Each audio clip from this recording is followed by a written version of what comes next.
దగ్గర నేను కూడా ఒక 10-15 మంది ముఖ్యమంత్రులు వాళ్ళ నడవడిక వాళ్ళ మాట తీరువని చూసినాను.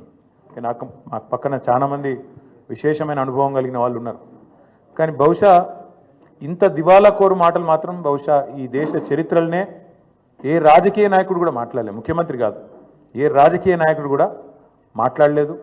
ఒక్క మాటలో చెప్పాలంటే రేవంత్ రెడ్డి గారు నిన్న నాకు పరిపాలన చేత కాదు అని కాడి పడేసిండని చెప్పక తప్పదు. చాలా స్పష్టంగా కాడి వారేసి నాతో కాదు అని చేతులు ఎత్తేసిండు. ఇక అయిపోయింది, నాతో కాదని నిన్న స్పష్టంగా చెప్పిండు. కానీ వారితో పాటు ఈ రాష్ట్ర ప్రజలకు కొన్ని వాస్తవాలు చెప్పాలి కాబట్టి మా బాధ్యత కాబట్టి చెప్పాలనుకుంటా ఉన్నాం. ఎక్కడ పోయినా దొంగలాగా చూస్తున్నారు అంటున్నాడు ముఖ్యమంత్రి.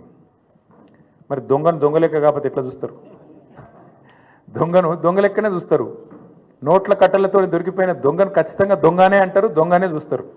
ఒక విశ్వసనీయత లేని ఓటుకు నోటు దొంగను కాంగ్రెస్ అనే ఒక ఎర్రి పార్టీ గుడ్డిగా నమ్మి సీఎం చేసింది. కానీ ఖచ్చితంగా దేశంలో మిగతా వాళ్ళు మాత్రం నమ్ముతలేరు. మోసగాళ్లను దొంగలే అంటారు ముఖ్యమంత్రి గారు. ఖచ్చితంగా అది ఈరోజు కాదు, చివరి రోజు దాకా కూడా నీ పరిస్థితి అదే ఉంటుంది, యాద పెట్టుకోని చెప్తున్నా.